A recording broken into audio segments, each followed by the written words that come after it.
And welcome back to the Podcast. Hello. How are you doing? Great, thank you. How are you? Okay, not bad. Just okay. Yeah, not too hard. We've had a pretty heavy week, if I'm honest. I was gonna answer with great, and I thought, I'd just be lying if I said great. Yeah, but I'm decent. So what's been happening right now? We've just finished quarterfinals. Mm-hmm. Congratulations on qualifying for this is a third. I think my third. Yeah, Third year of the semi-finals. Yeah. Yeah, congratulations. Thank you. Well, my first year was online, so I don't know if it counts. Still counts. Okay. Still counts. Happy, upset, angry, surprised, as expected. Yeah. I think we'll talk about the test in a sec anyway, and just what the test entailed and what we thought about the test as a general unbiased opinion. But no, yeah, it was fun. It was cool to see. From my side, I had plenty of support back home here in Hong Kong, which is why I wanted to come back here and do it. And yeah, it was. I think they were pretty cool tests, plenty of movements and stuff like that, and had fun with it. So yeah, time to knuckle down now, rest up for another week, and then get into my semi-finals training. In last week's episode, we talked about our thoughts on the CrossFit Open. Mm-hmm. So we kind of reviewed the tests. We talked about how the tests were going to influence the way that we were going to prepare athletes next year, and just our general thoughts on it. Yeah, I would like to just start by talking about what your thoughts were of the quarterfinal workouts. And so I think you just said it then, like an unbiased view of it. Yeah. So that's basically taking out your results and how you fared in the tests. Mm-hmm. But what did you think as an overall set of tests for the CrossFit quarterfinals? I think we can probably start by kind of going to different sections of it. I think first thing, everyone always wants to talk about the new movements. So we'll talk about that first. So we had 3 new movements. We had the strict wall-facing handstand push-up. We had the V-up. And what was the movement, the new one? Crossovers. Crossovers. And we had crossovers. I don't think any of them were bad movements at all. I think I like the fact that they've now chosen a standard for the handstand push-up, and they seem to just be rolling with it for all the kipping, the strict back to wall and strict chest to wall, which I like. People now can't game it or change it, or there's no kind of it's black and white now, which is cool. That's good. Whether they change it or not down the line, who knows? But I like the movement. I thought it was good. The V-up is probably the only one out of the 3 new movements that I think the movement is a good movement. I have nothing against the V-up, and I actually quite enjoyed that workout anyway. I think it's a good workout. But I just think the judging standard was a little bit wishy-washy. It left a lot up to chance for a lot of it. Yeah, my thoughts on the V-up is that I just think for a new movement, you want to have a clear start and finish, right? Yeah. You want and the movement standards to be just obvious. Yeah. With the wall facing hands and push up, it's like head touches the floor, full lock out of the arms, feet finish on the wall. Well, they did say heels finish on the wall, which is they did say heels finish on the wall, but we knew what they meant. Yeah. But I think the V-up, there was just a lot of things because there's no, it's down to the eye of the judge really. And there's just so many things. It's like feet and hands touch the floor. Both must rise together. If the feet come off the floor, they must stay above the knees at all times. Yeah. Touch the shoe or touch the toes. So like foot. Yeah, exactly. And then it's like, if your knee bends, it's not the end of the world. It's okay. Yeah, just a lot of gray area, and it wasn't the best standard. Thing, yeah. But my just general take on it, because I know there's a lot of hate that's been coming out of the CrossFit community around the movements, and I think some of the comments are like they feel that they're not tests of elite fitness. But ultimately, like when I think about it, like why is a crossover any different to a double under? Yeah. Okay, one spins under you once, one spins under you twice, but it's just a skill progression with a skipping rope ultimately at the end of the day. Yeah. Why is a V-up any worse off than a GHD sit-up? I think for most people, the V-up was actually a harder component in the workout than the actual, way harder than the actual GHD sit-up. I was down to singles on those. Yeah, and I don't think anyone's really complaining about wall facing handstand push-ups, and I think we probably saw that coming based on the fact that we saw it at the games last year. Yeah, been programmed on main site quite a bit. Yeah, so that didn't surprise me as well. But I think just my general take in seeing new movements come into the fray, I like it. I like that we're thinking a bit more outside the box. I like that we have more aspects and elements to play with in the training year. And I think, having more aspects and elements just can make the training process even more enjoyable, even more fun. Yeah, keeps people coming back for more, knowing there's even more stuff to master. Yeah, absolutely. At the same time, though, to flip the coin on that one, adding variation to make a sport more interesting, also I don't think is needed for the sake of variation. For the sake of variation, Yeah. right? I think that, when you look at any other sport, the tests remain the same. We look at high rocks right now, which is, we're quite heavily involved in high rocks. Yeah. And we're seeing how crazy fast the growth of it is in terms of participation and the number of events. The tests don't change. Yeah. The elements always stay the same. The course stays the same. And you look at pretty much any other sport, the testing body is exactly the same. It doesn't change every year. And so, I think a part of CrossFit can learn potentially from that. Yeah. In the fact that, variation isn't a key component that makes a sport interesting. I think by standardizing a sport, it makes it easier to prepare for as an athlete, and also people like us who are coaches preparing people for it.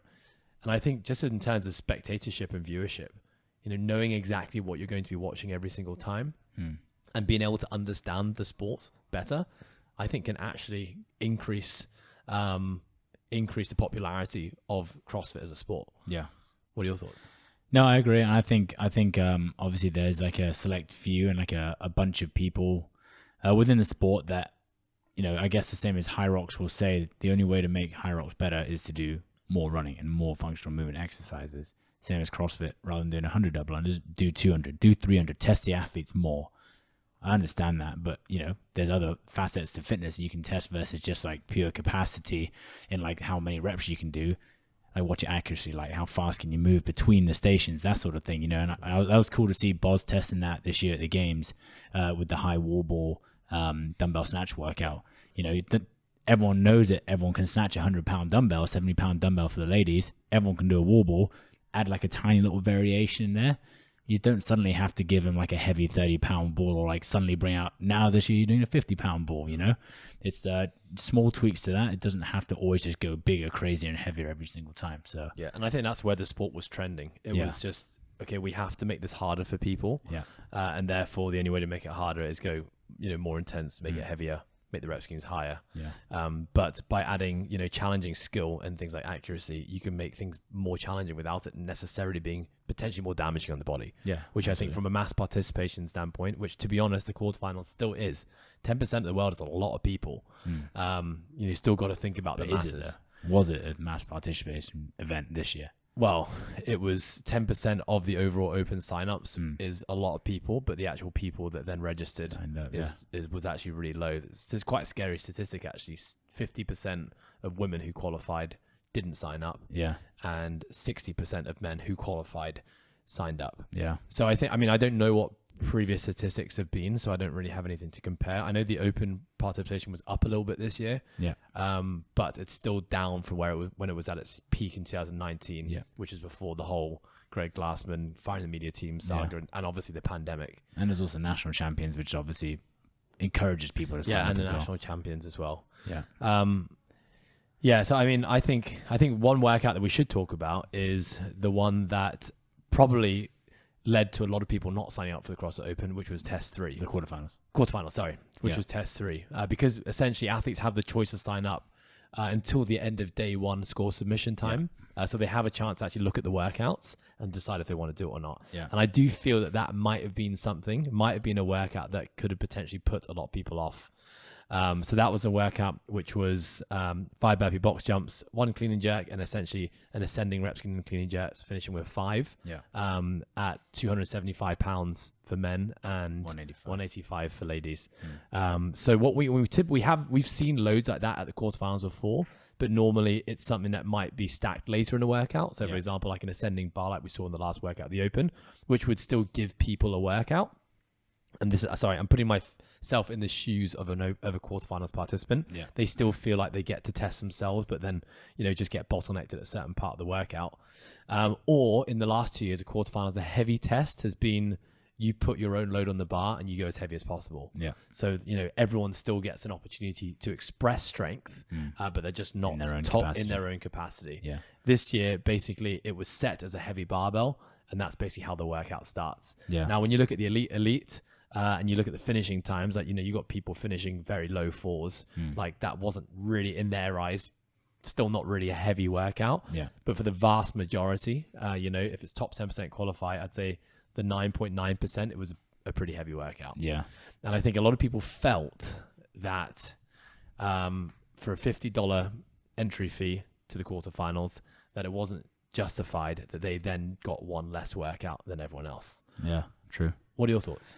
Yeah, I guess it just depends on what CrossFit want to do. You know, for us here at Coastal Fitness, we ended up we had 5 people go into that weekend, and we ended up with 2, which is a shame. You know, I think that's a completely different topic we can talk about in terms of, you know, you finish what you started, all that sort of stuff. But yeah, definitely, I think people kind of felt a little bit bummed out because it was heavy, and it's just, okay, I got to do 5 burpee box jump overs as fast as possible. Didn't really feel like a workout or something that they wanted to commit to, and they just basically said, I'm done after that. Especially the way that we did it, which is we did test 3 first. So that kind of put a lot of people on their asses straight away. And like I said, I guess it comes down to what CrossFit want. Do CrossFit want mass participation of these people? If that's a goal, then they clearly failed it because they didn't even get 50% of women signing up, and it was only just over for the men. If it's looking to find the fittest man and woman on earth and the fittest team, then, you know, I'm sure the team workouts will probably reflect what the individuals had to do as well. And I guess it would be the same. And I guess going back to our last conversation we just had was maybe that's just the way the sport is trending, you know, a higher skill level or more exposure of skills like a crossover, like a wall-facing handstand push-up, like a V-up, and also heavier barbells, heavier loads. You know, even the dumbbell was heavier than years previous as well. And then you got, you know, a 275, 185 pound barbell. Even in the open, you're seeing a 225 snatch, which is heavy, 155 for ladies. So yeah, maybe that's just the direction the sport's going in. And if that's just the evolution of the sport, then the world has to keep up, because at the end of the day, this is the open, the quarters, the semis, and the games is the side of the sport, right? This is no longer the training methodology. Of course, it takes into consideration the training methodology, but the idea is if you do the training methodology, you should be able then to nail life, not necessarily nail the sport of CrossFit. So I think there's a little bit of differentiation there, but I also understand that you could flip that the other way around and say, well, if you're doing the methodology, you should be able to compete in the sport as well. I don't know, maybe you just do it to a harder, more intense, higher volume level. I'm not sure, but yeah, it just depends where CrossFit want to take it. Yeah. I think if I put myself in CrossFit shoes, they're trying to achieve a lot of things. They're trying to obviously find the best athlete, and the best athletes, the fittest athletes, to then compete at the CrossFit Games, and then you crown the fittest man, fittest woman, fittest team. And obviously this is just a qualification process to get there. And I think the sport is really important. Like you've got to create superstars, you've got to create heroes, you got to create a viewership, because I think that ultimately is what attracts people to be a part of an affiliate.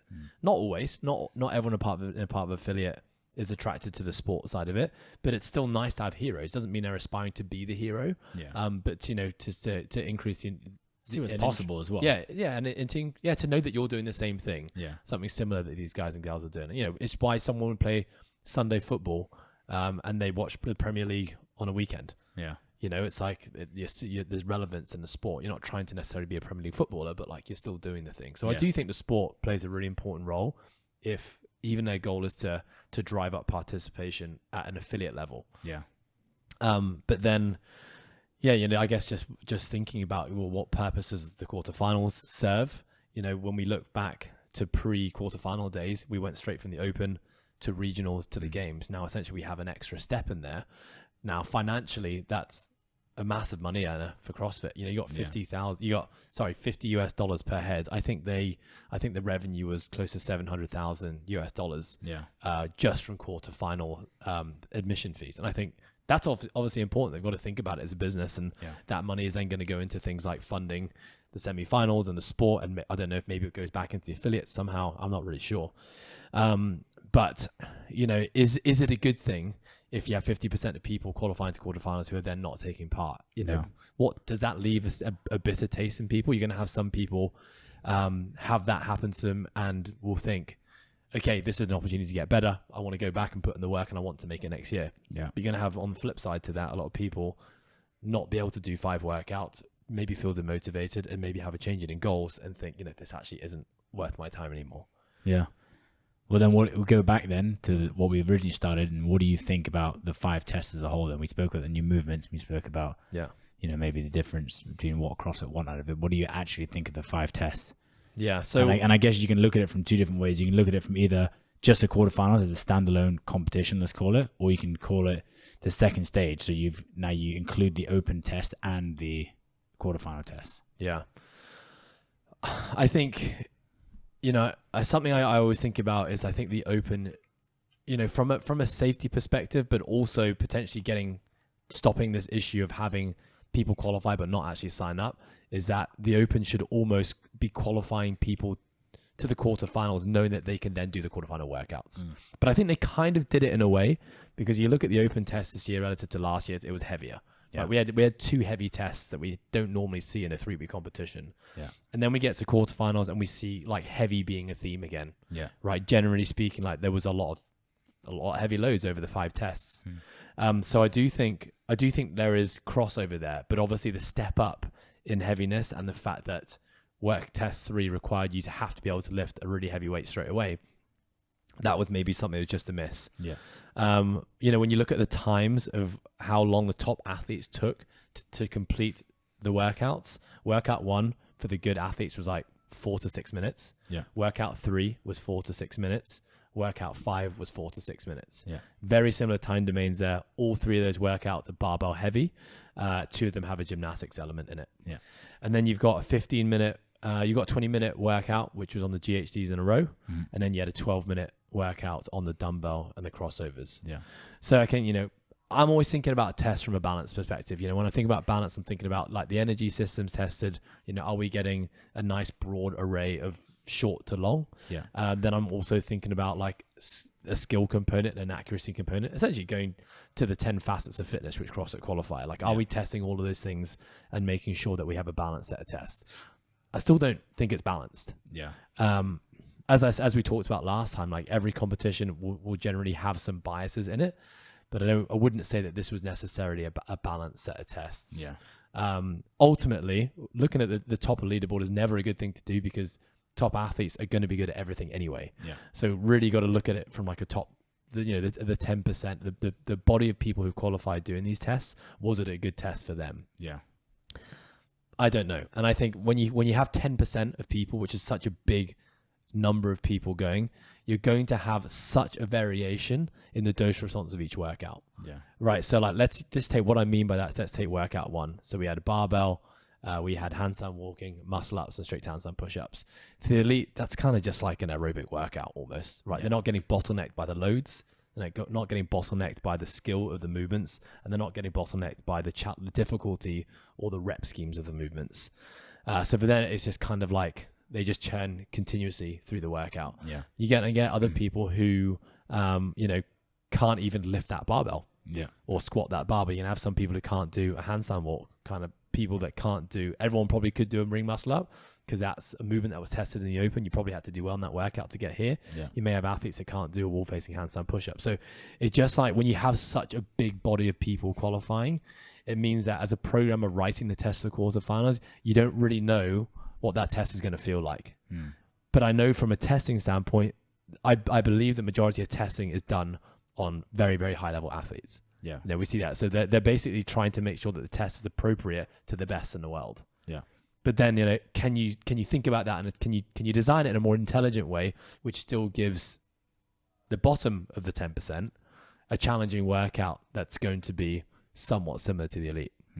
I don't know. It's hard, and I think maybe the issue is like allowing 10% of the world to get to this stage, to then throw a bunch of elite level tests at them.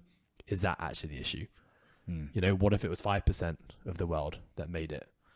Yeah. What if they were able to create more tests? I still think it's really easy to make a 3-week competition of the CrossFit Open still have 5 to 6 scored tests. We've done that in our summer throwdowns, where we do a 3-week competition, but we actually we do about 6 tests. Yeah. Where we're designing each workout to have kind of multiple components to it. And by doing that, you're able to test more facets of the sport, and therefore you're probably going to get a higher skilled, a higher, more capable, fit athlete qualified to the quarters. Yeah, or relevant to what you're trying to test. Yeah. Right, exactly. But if we're trying to say the tests are more even, then like a more balanced athlete is good at everything, right? And then if you get a more balanced athlete who's been proficient over 6 tests, then that is going to qualify a more capable athlete to quarterfinals, gives you more opportunity to then do a greater array of tests at the quarterfinals, and actually have every athlete be able to do it. And then as a spectator, I don't know, that could be exciting to know that like you really have people battling out and people who really deserve to be there. Just like the old regional days, like you knew it was going to be, okay, the bottom heat of every competition probably wasn't most exciting to watch, but generally speaking, it's going to be a spectacle when you go to regionals and you see fit athletes doing cool things. True. I hadn't even thought of that, and just kind of thinking as I'm going along. What are you thinking? Yeah, I agree. I think I definitely think they have more opportunity to have more scored events in the Open. Doesn't necessarily mean it has to go back to a 5-week event, like you said. I think 3 weeks is good. Yeah, 3 weeks is good as well. I do like the opportunity to allow more people in to the quarterfinals, because it still doesn't really affect the people who end up going through at the end of the day. It earns CrossFit money, which, like you said, is probably necessary for the season at some point. And it allows people, like you said, although you're looking for your superhero within the sport, whoever that is, it also allows you the chance as, like, let's call them an average Joe or your regular gym goer, to feel that kind of that limelight, which you don't get in the Open because everyone does the Open. It's mass participation. Now, when you're like the top 10%, you're like, okay, cool. Maybe your gym makes you a t-shirt, or maybe you get like a special thing, or, suddenly you get like that cordoned off area in the gym and people come and watch you. Like, it makes you feel a bit more special, and then you can then become that superhero for your local gym, whichever gym that is. And I think that's something quite special as well. Yeah, I think that's cool. I think we do quite a good job of that, and I know our affiliates do as well in the process, do a good job of kind of shining a spotlight on those guys and giving them the opportunity to shine. And we want as many people as we can going through to that, which is why, our programs cater to get people through to the quarterfinals. I like the inclusion of the quarterfinals within the season. I think it's good. I think it's necessary. I only think it's necessary because they've moved to a 3-week Open. No, if it was a 5-week Open still, then it doesn't really matter, because by the end of it, you got the right people at the top of the leaderboard. They can go straight to regionals or the super regionals. That was okay. But because it's only 3 weeks and 3 to 4 tests now, I think it's necessary to have the quarterfinals. Yeah. Yeah, I guess one overarching thing, which is obviously occupying my mind a lot right now as I'm sitting down and mapping out the next year of training, is it just blows it wide open again, right? You have 2 years where the quarterfinals required you to do a max lift in isolation, and now we didn't have it. And so now the testing body has changed once again. And it's just, I'm not complaining about it, because this is just, you choose to do the sport of constantly varied exercise. This is a perfect definition of it. It just changes every single year. Yeah. It does make preparation just that little bit more challenging now, for sure. But at the same time, I kind of enjoy that challenge. Yeah. But I guess something I'm just thinking a lot about right now is, like, should the tests be a bit more standardized? Would that be a good thing? Would it not be a good thing? Would people like it? Would people not like it? Every other sport tells us that it's actually a good thing to do. So you know what the test is every year, you mean? Yeah. And I guess that's what the International Functional Fitness Federation are trying to do. Yeah. They're trying to standardize, to say every test that you do is going to have this aspect, this aspect, this aspect, this aspect. Within each aspect, it can change. So if it's like gymnastics and monostructural as a classification, it can change every single competition. It could be handstands and rowing. It could be running and pull-ups. Yeah. But still, like, at least you've got to be good at a monostructural gymnastics combination. Yeah. As an example. Yeah. Don't know.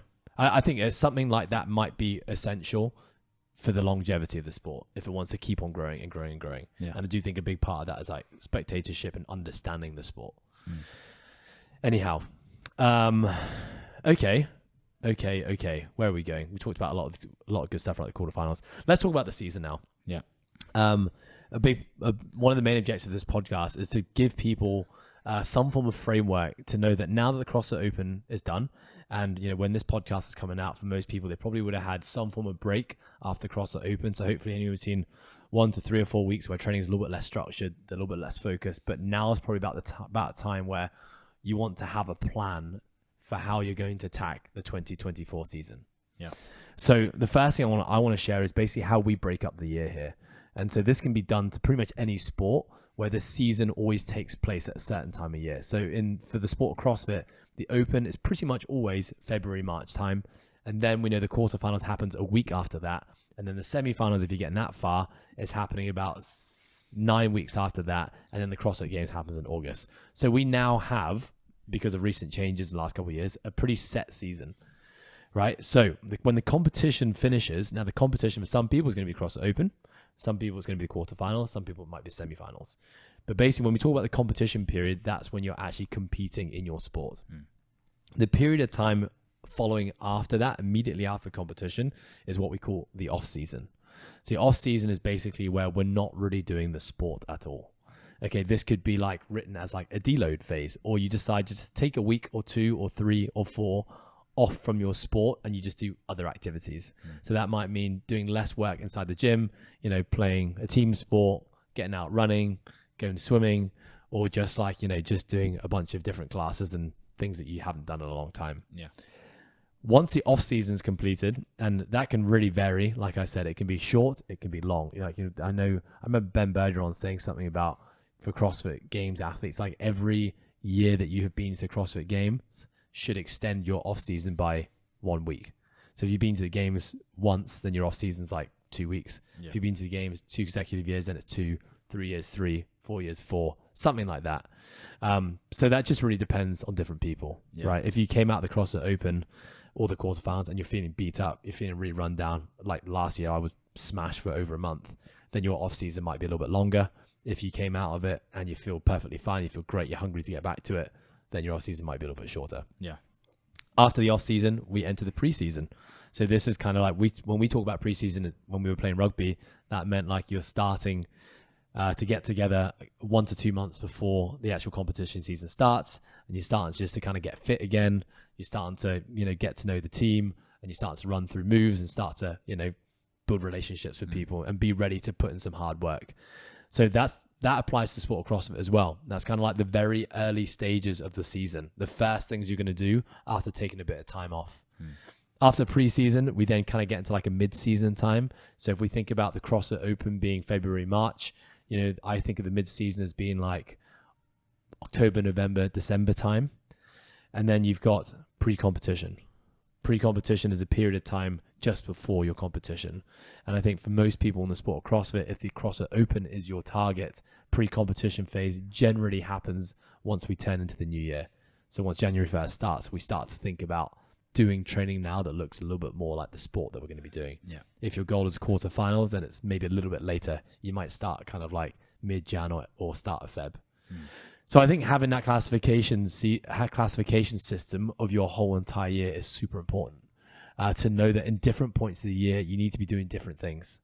And I think why this is an important conversation is because most people in the sport of CrossFit, they just do CrossFit all the time. Yeah.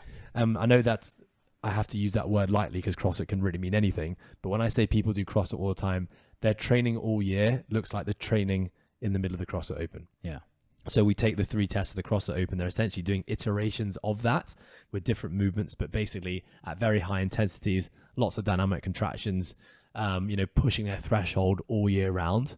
And there are some maybe not so good sides. I was going to say, what do you see from those athletes? Like, what do you generally see? Yes, you see generally like a lot of injuries. Yeah. Just because like, you know, they're taking their joints and tissues through dynamic contractions all the time with not a lot of control, a lot of overuse injuries as well, with repetitive patterns of doing it over and over again.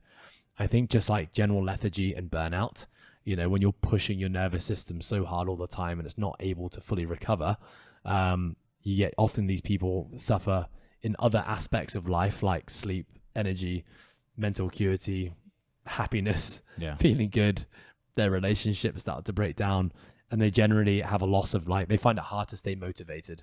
They find it hard to stay driven. So they'll probably quite frequently feel like they feel burnt out, feel like they want to change their sport, or in some cases, like they should stop doing CrossFit altogether. Yeah. I think I've seen that a lot. For a lot of people who started when we started, kind of 2 to 3 years in the game, decided it wasn't what they wanted anymore. And I think for a lot of those people, when you look at their approach to how they were preparing for the sport and how they were training for the sport, that's kind of what they were doing. Yeah.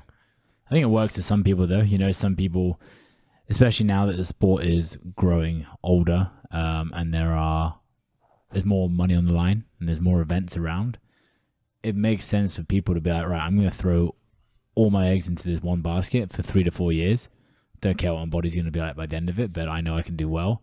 I'm going to go for this for 3 to 4 years and just doesn't matter. Yep. Whereas you got most people, especially when you're looking inside of a gym, the four walls of a gym, where that's probably not the case. It's like, right, you probably want to be doing this till you're 60, 70, 80, until the day you die. Then it's a very different kettle of fish, right? You know, it's a very different way to program for those sorts of people. And lives aren't necessarily set up to be a CrossFit Games athlete versus a guy who can say, I'm going to give up my job for 3 to 4 years and go hard at this. They can give up their job and just put all their energy into it. It's a totally different way to look at it. Yeah, you're right. I think, you have to respect the individual who maybe even says like, okay, I'm gonna go 2 years at this and make as much prize money as I can. Yeah. Kind of what Matt Fraser did in a way. Yeah. Right. He knew he wasn't gonna be doing it forever. And it was like, this is my livelihood. This is how I make my money. So I'm just going to go all in on these competitions for this amount of years, make as much as I possibly can, and then move on to the next chapter of my life. And, total admiration and respect for that, because that person has clarity in their goals and they know what they're signing up for. Yeah. But like you said, I think the majority of people, that's not what the purpose of CrossFit is. That is for the 0.00001%, the best of the world. And I think that the longevity piece is something that most people are probably looking to get out of this. CrossFit has just become the method of health and wellness that they've chosen to pursue, but they want to be able to do it for a really long time. Yeah. And I even think most athletes, I take myself, someone who probably can get to the quarterfinal level most years. I love competition and what that does for me, but I also want to be doing this. I care about my body and I care about how my body's going to feel in later life. And so therefore, like, I want to be the best athlete I can be, but without sacrificing short or medium term health. Yeah. And so there's a fine line that you got to tread there, for sure, and know that you can't go all in it. What about you? What are your thoughts, like, for yourself as someone who's trying to get to CrossFit Games again? Do you think about the long term? I do. I think my outlook has developed and evolved and adapted over the last few years.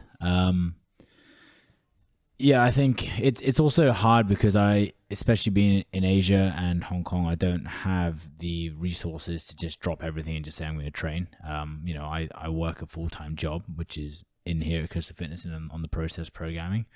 I start most days at like 5, 6 a.m. in the morning, and I'm not home until 5, 6 p.m. at night. But then I still have tasks I need to do for the job. So, it's a full-time gig, 6 to 7 days a week, which means that unfortunately being an athlete can't be my number one priority. As much as I would love it to be, it just can't be. I have to still put a roof over my head, especially with COVID. That took away and wiped pretty much all my sponsors because there was zero exposure out here because Hong Kong just closed its doors. So that was like a couple of steps back for me. Now, being able to qualify again for semifinals has opened the door for me a bit more. So I can, I'm trying to put a bit more energy towards it. But for sure, I think, during the years of COVID in Hong Kong, I was probably socializing a bit more again than I was pre-COVID. Just because there wasn't really much opportunity for me at all, apart from like a couple of online competitions. That was about it. I couldn't fly out of here. So now that COVID has gone and opportunities are arising again, I feel myself prioritizing CrossFit and my sporting career a bit more again. But also understanding that I am an aging athlete. I'm 33 years old. I'm not young. So I can't keep up with people that walk into the gym and just pick up a bar and start snatching 100 kg. I have to have a 20 to 30 minute warm up now, and I have to take it a bit more seriously. And I put a lot more time and effort and love into the out of gym stuff, which is going to allow me to perform inside the gym.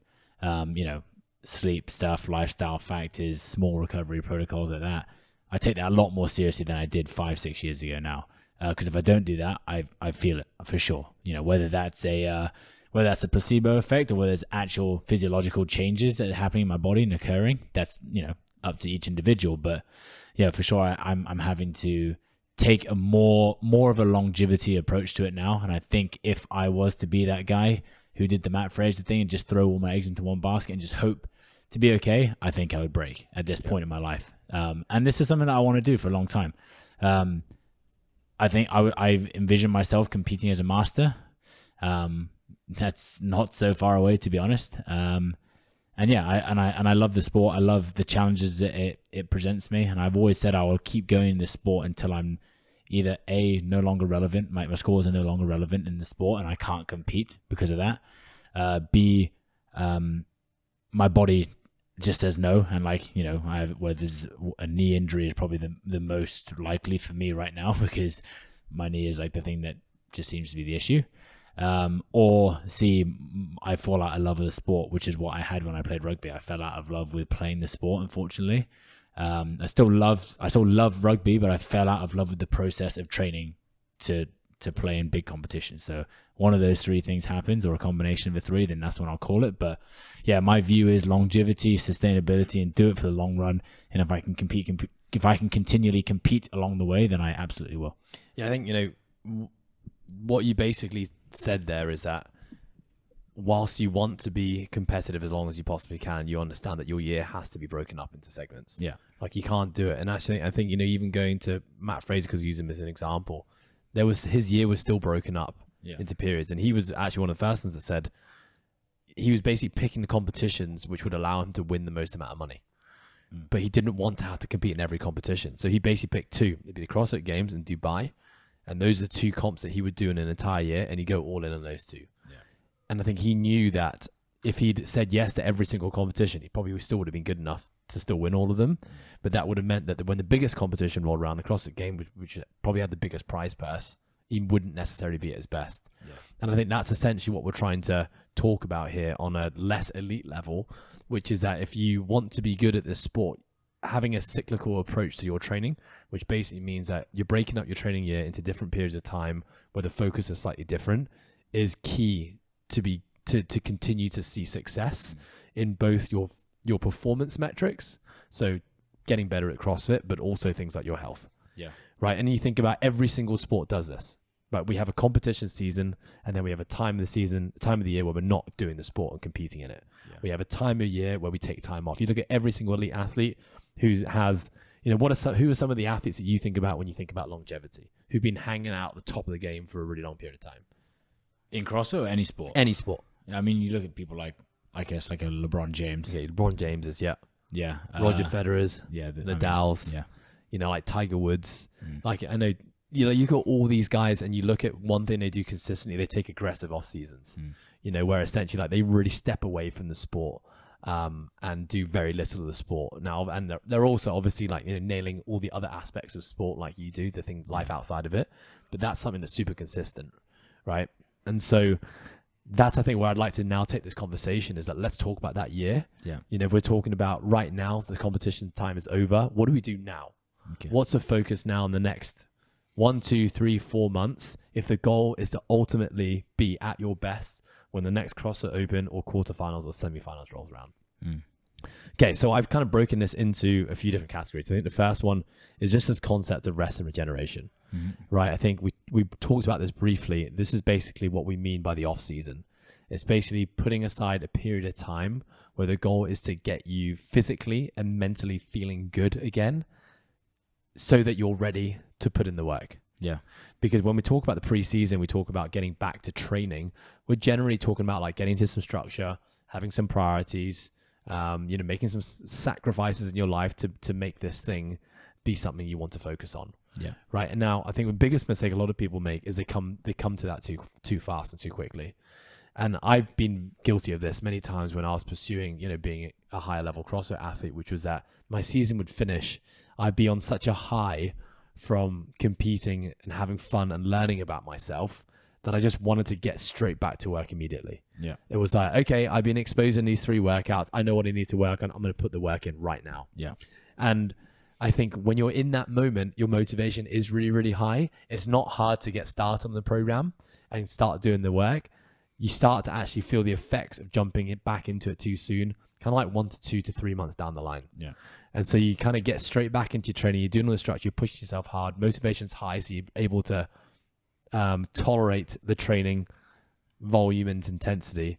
And then you kind of get around the mid-season time where you know what you should be feeling at that point in time is getting ready to step up a gear for the pre-comp phase. And that's when I feel like I've got nothing to give. Yeah. And I realize that's where I'm starting to pick up injuries, starting to pick up niggles. I'm feeling tired and I'm feeling like I don't have an extra gear to give. And I need to give an extra gear when the competition season rolls around. Yeah. What are your thoughts? Yeah, I think, again, I think it definitely depends on individual to individual and the intensity of the whatever competition you did. Let's assume it's an open and quarters. But yeah, I guess people can be more resilient than others. Some people might need a week's deload. Some people, like you said, might need a full month out of structure and, out of following an actual program. And maybe they just do something for fun, whether that's just join a class for 3 to 4 days a week, or whether that is, just go do some bodybuilding. Maybe you do a mixture of, maybe you do something like a high rocks where actually you're not even thinking about CrossFit, quote unquote, the word, but you have a totally different sport you want to do, which is still going to move the needle towards you probably being better at the sport of CrossFit later on down the line.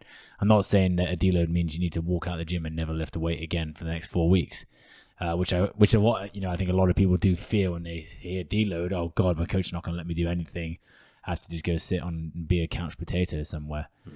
So yeah, it's just taking the mind, the emotional energy, and the physical energy out of the actual sport, and just using the fitness that you built up in the last 11 and a half months to do other things that you may not have had the opportunity to do. Yeah, I think some people have a much easier time to do that. I've definitely developed that over the last few years. I think previously, you're my coach. I used to tell you to piss off every time you wrote a deload in my program. I just wouldn't do it, or I'd just go train later on at night when you weren't there, or whatever it might be. And sometimes maybe that worked for me. A lot of times probably it didn't work for me. But again, I think it's individual, up to each person, but definitely it's important if you want to stay in the sport longer. Yeah. I think for me now, the way I look at it is that I want to feel hungry again. Yeah. And what I mean by that is, like, I want to think about getting back to structured training and be really excited for it. And if I feel like the excitement just isn't there, or I'm forcing it, then I'll just take another week. Yeah. And just take another week until I feel right. I think another thing is I'll now use my body as a bit of a gauge as well. And if my body's feeling good, then I feel like maybe I can get back to some structure again and start pushing a bit harder with my training. If I feel like I've picked up a few niggles in a competition season, or I'm just feeling achy and tired and not up for it, then I'll just extend the deload period, the off season a little bit longer. Has your body ever felt good? Yeah, as a kid it felt really good. Last 20 years felt terrible. I think other things to think about in this period of time, though, the off season, is like you've got to step up in other areas as well. Yeah. If the goal is to get you back feeling good again, mentally and physically, that also doesn't really mean that you're excused from, good nutritional protocols, getting sleep, doing all your, mindful practices. I think it's really important to remember that all those things can actually help speed up the recovery process.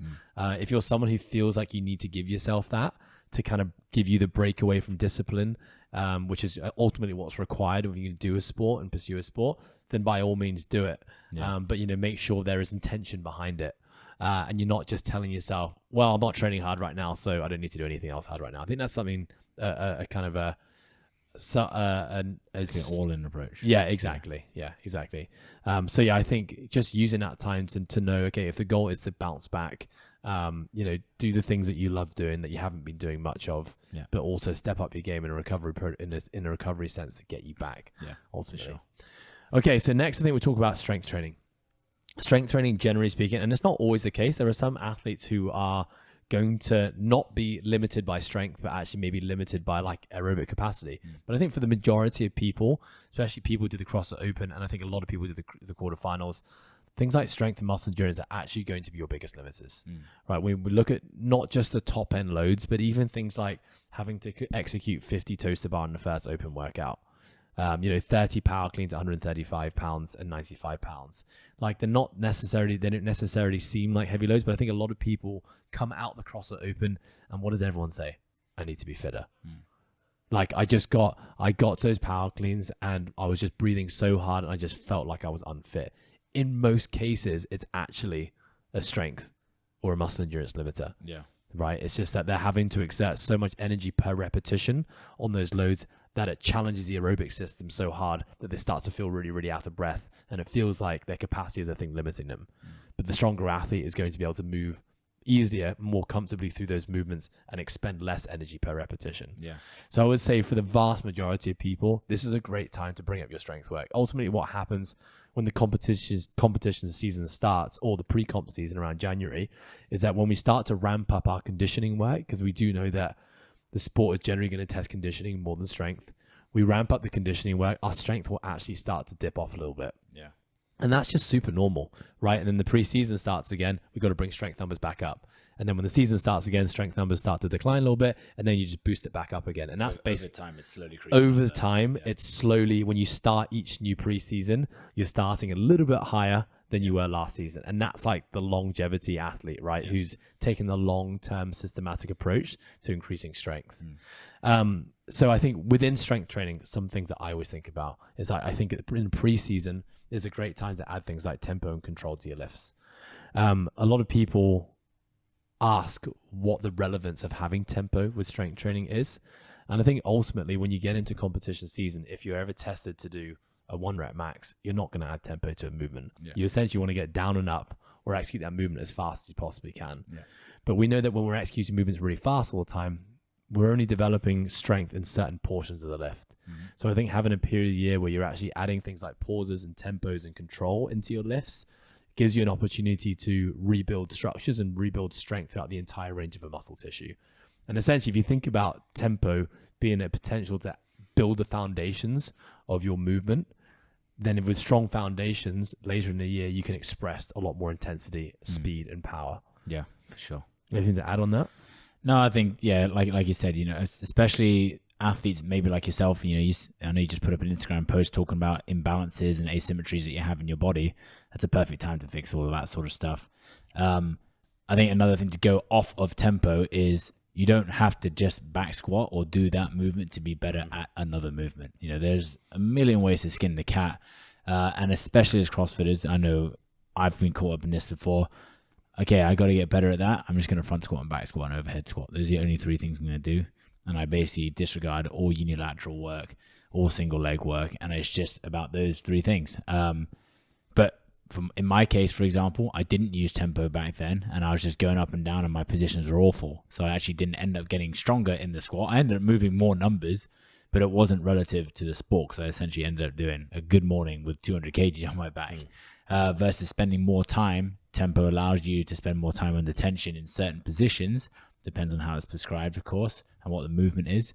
And allows you to get strong in those positions. Once you get strong in those positions, then, like you said, you move from more of an isometric position, start moving a little bit faster, and then you move dynamically, and then you get to your 1 rep maxes, whether that is a back squat or front squat, or whether that is now the front squat within the squat clean, for example. So you're moving it basically like as fast as possible, down and up into that position.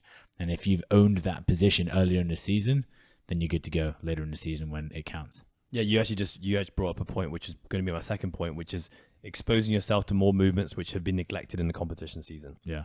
So we know when the CrossFit Open rolls around, the only single leg work we're probably going to be doing is going to be walking lunges or pistols. Yeah. We do know there's hundreds of other single leg variation exercises that we can do. We know most bilateral squatting movements are going to be a front squat or an overhead squat, most likely. We do very little back squatting kind of when we're in the season because it's not something that's really tested in the sport. There are lots of different variations of squatting. So I think the general idea here is that when we're always doing the same movements, especially in the middle of a competition, there's a lot of other muscle groups and positions and joint angles that get neglected. And so what can happen is that when we're always doing the same movements, again, we can create kind of like asymmetries or imbalances in the body where certain muscles get really strong and maybe supporting stabilizer muscles get really, really weak. We can potentially have things like overuse injuries by just wearing down the same joints, the same muscles over and over again. And essentially, this is a really good time of year to be doing, like you said, movements that we don't actually see in the sport. So, you can call this like remedial training or structural balance training, or honestly, even like bodybuilding. Taking a very different approach to building muscles rather than just thinking about moving as much load as fast as possible. Thinking about like slow time and attention, thinking about like getting contractions, thinking about feeling a certain muscle moving that you don't normally feel when you're doing CrossFit.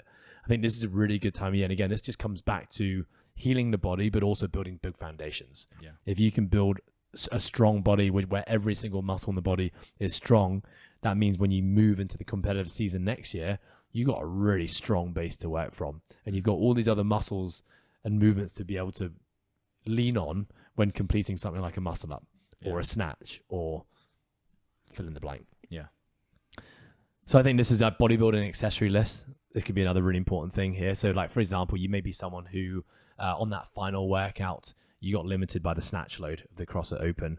So accessory list for the snatch might be things like snatch deadlifts, snatch lift offs, behind the neck push presses, behind the neck snatch balances, overhead holds, snatch pulls. This is a great time now to break down the lifts that we have or the movements that we see in the season and do the supporting isolated movements that essentially, when you piece all those little things together, make you better at the main movement. Yeah, exactly. Yeah, and I think, just more isolated strength work. I think when we're in season, a lot of our strength is tested in things like Metcons. Like, we look at the clean and jerk workout coupled with box jumps, or the front squats coupled with handstand walking, or the deadlifts coupled with chest to bars. We're doing a lot of that kind of like heavy work under fatigue mixed with other elements. This is a great time of year now to do our strength work more in isolation. So rather than doing fatigue-based front squats, you're doing front squats on a bar, resting 3 minutes, and doing multiple reps and multiple sets of that. Yeah. Anything to add? No, not really. I think we'll probably go into it next, but the reason you're able to do more reps like that in a slower, more isolated setting is because the other stuff has been reduced. Yes. You're not doing that other stuff.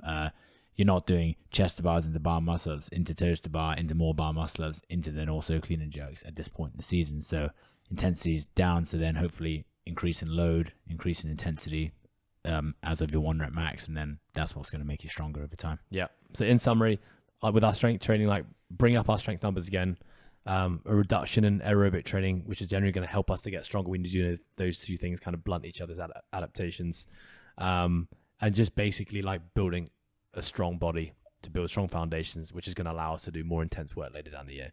So you just brought up the concept of like conditioning work and intensity work. So I think generally speaking, at this point of the year, we want to be doing lower intensity conditioning work and probably looking more towards like longer durations. Yeah. Reason being is that we know that the sport, when we look at the tests this year, to be good in the CrossFit Open and the quarterfinals, you needed to be good between 5 minutes to a max of 20 minutes. Right, so that means most of the time spent in the competitive year, in the pre-competition phase, is really working around 5 to 20 minutes. Now, that's great for the sport of CrossFit, but there's a much greater spectrum of aerobic capacity we can be developing. And essentially, if we can develop capacity in those longer durations, and again, build that foundation and build that base, that's actually going to allow us to express more capacity in the shorter, more intense domains later on in the year. Yeah, when you don't have that strong aerobic base, you just don't have the systems there to support shorter, high intensity work, especially not doing repeated short, high intensity work. Yeah, that's something where we need that big base built. Yeah, absolutely. So I think even within that, thinking about the modalities that we choose, for most of us, what aerobic training have we been doing for the last kind of 2 to 3 months prepping for the Open quarterfinals? It's basically rowing, bike, maybe double unders if you want to include it, and then shuttle runs. And then smashing everything together in Metcons, right? So there's lots of other things that we haven't done, right? We haven't done things like, if you think about a gym, we haven't done bike erging, we haven't done ski ergs, we haven't done running that's not back and forth over a 25-foot period, distance. You've obviously other things like swimming. You've got sport, actually like just getting on the field and running around and changing direction. So I think this is a great time to explore developing an aerobic base by doing other modalities. For all the same reasons we talked about with strength training, but as well, just building that base, and also like just breaking away from doing the same stuff all the time. Yeah, I think from a psychological standpoint, that's super important. For sure. And I think generally speaking, this might be a period of time in the year where we might bias more kind of cyclical, lower impact modalities for our conditioning work. So doing more things like rowing, biking, skiing, cycling, said that already, swimming, versus 2150 9 thrusters and pull-ups, or doing CrossFit Open style workout tests. Again, just offloading the joints. It's also a much easier way to train the aerobic system. Because we know when we're doing gymnastics and weightlifting in Metcons, there are so many more fatigue inputs than just the aerobic system. Right? It could be muscle endurance, it could be a skill limiter, it could be a strength limiter. When we're on the cyclical modalities, it's a much purer way to actually develop the aerobic system. And you have a number you're looking at. Yeah. The number's literally telling you what you need to do, what you're holding and how fast you're going, versus like it's been subjective because there was a bit of water on your bar, you had to slow down. Now your time is slower. Versus you're running 1,000 meters, here's your stroke rate, here's your average pace that you are holding, and there's your rest time that you're going to hit. Yeah. And you do that 5 to 10 times. Yeah, agreed. Okay, last one, let's talk about skill work. Because I think finishing the quarterfinals and Open, a lot of people are realizing that their skills were not up to scratch. Yeah. I think if we think about the quarterfinals, people might be thinking handstand walks. There's over 200-foot handstand walks non-stop. Things like wall-facing handstand push-ups. Obviously, we had chest to bars, ring muscle-ups, bar muscle-ups, rope climbs, maybe even like Olympic lifting, or probably even things like a crossover. Yeah. So, in terms of your skills now in the competition season, we're not really doing that much isolated skill work. We're actually, that's a time of year where we need to be smashing things like the muscle ups with snatches, with the barbell, with rowing. Now's a great time to remove the chaos and just isolate the skills we really need to focus on. Yeah. So what that might mean is, rather than doing, rowing with front squats, it now might mean doing, front squats and muscle ups. It might just mean now doing muscle ups, doing a set of 5 reps, filming it, reviewing it, figuring out what you need to improve, resting 2 to 3 minutes between sets, and then going again. Yeah, absolutely. I think that's very underrated within the sport as well. I think people love to throw the chaos at it as well. Even if you can do 25 unbroken ring muscle ups already, there is still validity in stopping a little bit, filming, reviewing, then introducing maybe like time as a limiter. So you move into like an EMOM where every 90 seconds. And then you move into maybe like an aerobic thing, and this like is going through the year, right? So then you move into like a assault bike into muscle up, something that's simple, and then you maybe add a little bit of chaos, something that's gonna not be complementary. So you might go row into muscle up, so to pull, and then you go into your crazy CrossFit stuff when you get, like you said, towards that pre-comp phase, which is like January, February, March time. But all too often people are like, oh, I just sucked at the front squat and muscle up, I need to do front squat and muscle up. Yeah. Or maybe you just need to improve your front squat position first, and you also need to improve your muscle up positions first and your skill in the muscle up, and then you can start tying it together. And then you're going to see improvement versus just hammering home with the same positions and the same skill level that you had. Yes, you will improve, but not as much as a person that separates the two in isolation, then joins them later down the line. Yeah. I think it's such a good way to also build volume with a movement. Yeah. If you're always doing 10 muscle ups in a workout, when it's combined with other things, if you did something like 10 sets of 3, it's an amazing way to accumulate 30 muscle ups. Yeah. In a quality controlled setting where the quality is high. I think that's another really important thing here, is that when you're combining movements with other things, often we're going to see breakdown as fatigue starts to creep in. This is an opportunity when you isolate things and put rest periods in to accumulate good quality repetitions. Yeah. I think another thing to think about is this is a great time of the year to then develop strength for the skills that you're trying to improve at. So for example, let's take that muscle up, because we've been talking about that a lot. A lot of people will think to get better at muscle ups, they just need to do more muscle ups. Yeah. And we also know that, developing your pull up and developing your dip is probably going to have a massive carryover to your ability to string together muscle ups, assuming that technique is not a limiter. Yeah, I was going to say tied in with skill work as well. Yeah, exactly. I think even something like a wall facing handstand push up, that's something that I'm looking at, knowing that, okay, that's something I want to work on again next year. That doesn't mean I should only be doing wall facing handstand push ups. Yeah. Like I can be doing incline presses, variations of pressing, like piked handstands, so essentially doing accessory lifts that's going to have a carryover impact effect to my ability to do wall facing handstand push ups. Yeah, for sure. Yeah, and I think maybe even just for like the more elite, who perhaps have a really good skill set in a lot of the high skill movements and can already do them really well. Of course, like you said, they can still benefit from isolating things. They can still benefit from accessory movements. But I think doing different variations of the movements and like things that may have carry over to the main movements could be a good time of year to do it. Yeah. So I think about things like zombie presses or presses to handstands, or like, handstand drills on a wall, all being great exercises. Also, one that we've done is things like L-sit to shoot throughs, or L-sits to handstands. Yeah. What are they called again? Just completely forgot. Press to handstand. Press to handstands. Yeah. Those kind of exercises, whilst they're not frequently tested in the sport, they could just be great skills to learn to make it fun in the preseason, but also going to have really big carryover to other handstand drills. Yeah, for sure. Okay, awesome. Well, so there you have it, folks. Those are kind of like the things we need to be prioritizing. So in summary, rest and regeneration is the first thing you've got to do. More strength training, more lower intensity aerobic conditioning, and then focusing on your skills. So I think let's just quickly talk about what we're going to do at the process. We're about to start a 12-week cycle for all of our training cycles. Yeah. The priority, the focus of these 12-week cycles is going to be strength for the majority of people, but Yeah. we're still going to give people an opportunity to get their aerobic work in. It doesn't mean there's not going to be any aerobic work in the training, but we're just going to adhere to the principles we talked about. Yeah. One thing we did say that this year we want to include a bit more CrossFit in the program, even in the off season. So you'll still kind of get the fun Metcons and the 2159s Touches and on it. all that kind of stuff. 'Cause I think it's important to continue to practice the sport. We'll still have Saturday testers right from the start. So that's basically every Saturday you got a chance to do, like a CrossFit Open-esque style workout, where there's a video or a workout released a few days ahead of time. You build a strategy, and there's leaderboards and all sorts of cool stuff. We're going to be doing that. So 12 weeks, we're going to set some priorities. They're going to be very much strength biased priorities. We're also looking at launching a squat program that will give people the option to bolt on to their training, additional squatting strength work. And we have accessory programs.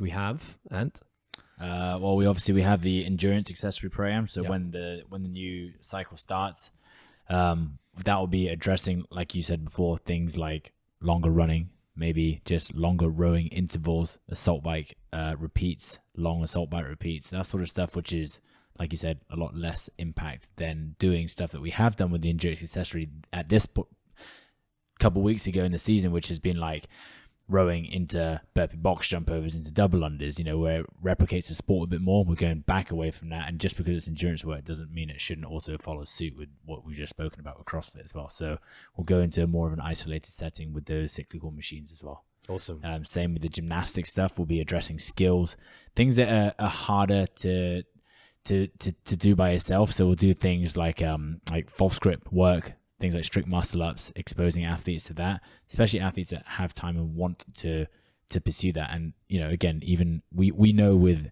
almost everything we do, if you take it into an isolated setting and then build it into the more complex movement, it's going to help, as is doing strict movement before you go into the kipping work. I know we spoke about this before when we first got into CrossFit. Well, like, you should be able to do a strict muscle up first, and I was like, shit, I can't do one. Like, guess I can't do CrossFit then. So I worked a lot on the strict muscle up, and then as soon as I understood the kipping muscle up, it was easy after that. And I think that's just something that CrossFit is quite bad at. They see the high end skill, and they see the guys doing 30 unbroken muscle ups. They're like, I want to do that, versus building the time and energy in the strict movements first. We'll have the endurance one. We'll have the gymnastics one. We also have a barbell one as well, Olympic lifting accessory one. So more exposure to positional, more exposure to the positional focused stuff, split jerk, snatch, and clean and jerk. Awesome. And then we've got our general accessory track as well, which is basically bodybuilding and muscle endurance work. So that's where we're exploring different movement patterns that we don't normally see in the sport of CrossFit. The idea, again, about building strong foundations, teaching your body to move in different planes, different movements. That's something that's included every single day. So basically, in summary, we are going to be going into a 12-week strength bias cycle, but people will still have their opportunity to attack their weaknesses. Bolt on extra stuff. And this is going to be something we're going to be running all year round. Every new cycle, you'll get a chance to pick what accessory block you want to really work on. And of course, this is for folks who feel like they have the time and energy and want to do accessory work. Otherwise, our different programs have, our elite program is going to be doing 2 sessions a day, 5 days a week. Our live, perform, compete are going to be training anywhere between 60 to 90 minutes every single day. So it's going to be exciting, and I'm really, really looking forward to the new year. Me too. And thank you for your time. Thank you very much. Until next time. See ya.